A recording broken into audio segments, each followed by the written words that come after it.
ഇത് കണ്ടോ, ഈ സ്ഥലം കണ്ടോ? വളരെ സുന്ദരമായൊരു സ്കൂളിൻ്റെ മുൻവശത്താണ് ഞാനിപ്പോൾ ഈ നിൽക്കുന്നത്. Government high school Mamalakandam. ഇത് എറണാകുളം ജില്ലയാണ് കേട്ടോ. ഇവിടുന്ന് കുറച്ചും കൂടെ നമ്മൾ മുമ്പോട്ട് പോയി കഴിഞ്ഞാൽ പിന്നെ ഇടുക്കി ജില്ലയാവും. പിന്നെ മൂന്നാറൊക്കെ ഇവിടുന്ന് കുറച്ച് ദൂരമൊക്കെ ഉള്ളൂ. സ്കൂളിൻ്റെ പുറകുവശത്തുള്ള നല്ല സുന്ദരമായ ഒരു കാഴ്ച കണ്ടോ? പശ്ചിമഘട്ട മലനിരകളുടെ ഭാഗമാണത്. ആ വെള്ളച്ചാട്ടവും ഇതുപോലെ വെള്ളച്ചാട്ടമുള്ള സ്കൂള് കേരളത്തിൽ വേറെ എങ്ങും ഉണ്ടെന്ന് തോന്നുന്നില്ല അല്ലേ? ഈ സ്കൂളിൻ്റെ മുറ്റം വഴിയൊക്കെ മയിലുകളൊക്കെ പീലി വിടർത്തിയൊക്കെ നടക്കുന്നതൊക്കെ ആവാം.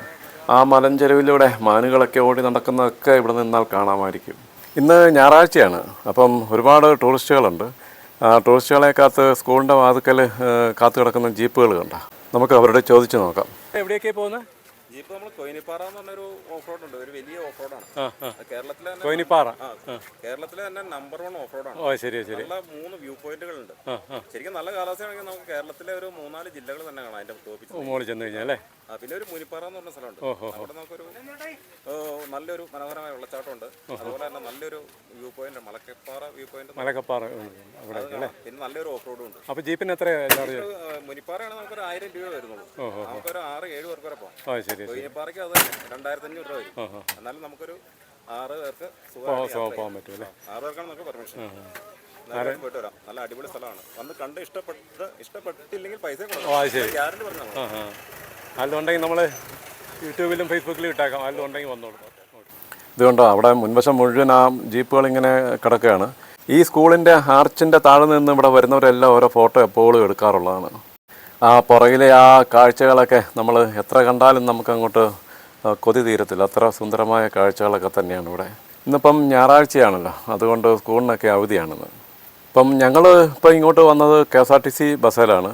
നമ്മുടെ ടൂറിസ്റ്റ് ബസ്സുകൾ ഇങ്ങോട്ട് വരുമെന്ന് എനിക്ക് തോന്നുന്നില്ല. കാരണം അതുപോലെയുള്ള റോഡുകളൊക്കെയാണ്, മുഴുവനും ഹെയർ പിൻ ബെൻഡുകളൊക്കെയാണ്. പിന്നെ നമ്മുടെ ട്രാവലർ ഉണ്ടല്ലോ, അത് ഇഷ്ടംപോലെ വരുന്നുണ്ട്. നിങ്ങൾ ഇങ്ങോട്ട് കാണാൻ വരുന്നുണ്ടെങ്കിൽ അങ്ങനെ ഒരു വാഹനം വിളിച്ച് വരുന്നതായിരിക്കും നല്ലത്. നല്ല സുന്ദരമായ കാഴ്ച തന്നെയാണ്. നമ്മളത് പറഞ്ഞ് നമുക്ക് മനസ്സിലാക്കാൻ സാധിക്കത്തില്ല, അത്ര സുന്ദരം തന്നെയാണ്. ഇപ്പം ഇങ്ങോട്ട് വന്ന വഴിക്ക് ഒരു പ്രൈവറ്റ് ബസ് ഇങ്ങോട്ട് വരുന്നത് ഞാൻ കണ്ടു. അത് അടിമാലി സ്റ്റാൻഡിൽ നിന്നാണോ എന്ന് എനിക്ക് സംശയമുണ്ട്. എനിക്ക് കൃത്യമായിട്ട് അത് അറിയത്തില്ല. ഇവിടെ പഠിക്കുന്ന ഈ കുട്ടികൾക്കൊക്കെ ഇവിടുത്തെ ഈ സുന്ദരമായ കാഴ്ചകളൊക്കെ കണ്ടിരിക്കാൻ ഭയങ്കര രസമായിരിക്കും. ദൂരെയുള്ള ആ വെള്ളച്ചാട്ടവും അതിൻ്റെ ശബ്ദം നമുക്കിവിടെ നല്ലതായിട്ട് കേൾക്കാൻ പറ്റുന്നുണ്ട്. നല്ലൊരു കാലാവസ്ഥ തന്നെ ഇവിടെ. അധികം ചൂടൊന്നുമില്ല.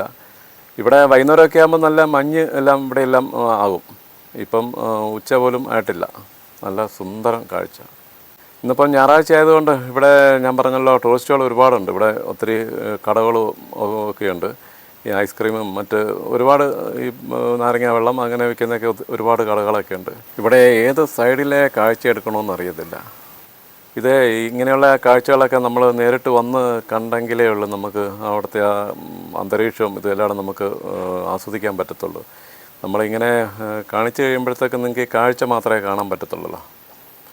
എന്താണെങ്കിലും ഒരിക്കൽ ഇവിടെ വന്ന് നോക്കണം മാമലക്കണ്ടം. ഇവിടെ നമ്മൾ ഫോറസ്റ്റിൽ കൂടെ കുറേ സഞ്ചരിച്ച് വേണം ഇവിടെ എത്താനായിട്ട്. ഇപ്പോൾ ഇവിടെ അകത്ത് ഇതുപോലെ ഒരു വില്ലേജ് ഉള്ളതുകൊണ്ട് ആനിമൽസിൻ്റെ വലിയ പ്രശ്നങ്ങളൊന്നും തന്നെ ഇവിടെ അങ്ങനെയില്ല കേട്ടോ. ഇവിടുന്ന് ഇങ്ങനെ ജീപ്പിൽ ഓരോ സ്ഥലത്തേക്ക് പോകുന്നതിൻ്റെ റേറ്റൊക്കെ ഇവിടെ എഴുതി വെച്ചിട്ടുണ്ട് കേട്ടോ. മുനിപ്പാറ 1000 രൂപ 5 പേർക്ക്. കൊയിനിപ്പാറ 2500 രൂപ. ഇനിയിപ്പോൾ ഇവിടുത്തെ കാഴ്ചയെ കണ്ടിട്ട് ഞങ്ങൾക്കും മുനിപ്പാറയിലേക്ക് ജീപ്പിലൊന്ന് കയറി പോകണം. ഇതാ ഈ പട്ടി എവിടെ ചെന്നാലും കാണുന്ന സാധനമാണല്ലോ പട്ടി. പക്ഷേ ഇതിനൊരു ചെറിയൊരു അബദ്ധം പറ്റി. ഇതിനെ ഇപ്പോൾ ഇവിടെ വന്നവർ ആരോ ഒരു മുട്ടായി വാങ്ങിച്ചു കൊടുത്ത് അതതിൻ്റെ വായ്ക്കകത്ത് ഉടക്കി കിടക്കുക. അതിന് തുപ്പാനും വയ്യ, കഴിക്കാനും വയ്യ. കണ്ടോ, അത് കിടന്നുകൊണ്ട് കാണിക്കുന്ന കട്ടായം കണ്ടോ. മുട്ടായി കൊടുത്തവരോട് നിന്നോണം കേട്ടോ. ഇല്ല, മുട്ടായി കൊടുത്തവരോട് നിന്നോണം. കണ്ട് ഇവരാണ് മുട്ടായി വാങ്ങിച്ചു കൊടുത്തവർ. മുട്ടായിയാണ് കൊടുത്തത്, മുട്ട ബജിയോ? മുട്ട ബജി ആദ്യം കൊടുത്തു. അത് കഴിഞ്ഞ് എന്താണെങ്കിലും പാവം പട്ടി. അതിന് അനക്കാൻ വയ്യാത്തൊരു കണ്ടീഷൻ. ചെറിയ കടകളൊക്കെ ഉണ്ട്. പക്ഷേ കടകളൊക്കെ ഈ സ്കൂളുള്ള ദിവസമൊന്നും തുറക്കാൻ പറ്റത്തില്ല. സ്കൂളില്ലാത്ത ദിവസങ്ങളിലൊക്കെ മാത്രമേ ഉള്ളൂ കടകളൊക്കെ ഉള്ളൂ. അല്ലാത്ത ദിവസമൊക്കെ ഇവിടെ ആൾക്കാരൊക്കെ കാണാൻ വരും. പക്ഷേ കടയൊന്നും കാണത്തില്ല. ഇന്നിപ്പം ഞായറാഴ്ചയൊക്കെ ആയതുകൊണ്ട് കടയൊക്കെ ഉണ്ട്. പിന്നെ സ്കൂളില്ലാത്ത ദിവസങ്ങളിലെല്ലാം കടകളെല്ലാം ഉണ്ട്. അതുകൊണ്ട് ഇവിടെ ഇങ്ങനെ നെല്ലിക്ക, മാങ്ങ, അങ്ങനെയുള്ളതെല്ലാം ഉണ്ട് ഇവിടെ. ഞങ്ങളിപ്പം ഇവിടെ ഈ മാമലക്കണ്ടം സ്കൂളിൻ്റെയും പരിസരത്തെയും കാഴ്ചകളൊക്കെ മിക്കവാറും എല്ലാം കണ്ടു കഴിഞ്ഞ് കുറച്ച് നേരമായി ഇവിടെ വന്നിട്ട്. ഇനിയിപ്പം ഇവിടുന്ന് ഞങ്ങൾ അടുത്തൊരു കാഴ്ച കാണാൻ വേണ്ടി പോവുകയാണ്. അപ്പം നമുക്ക് അടുത്തൊരു കാഴ്ച അടുത്തൊരു വീഡിയോയിലേക്ക് കാണാം.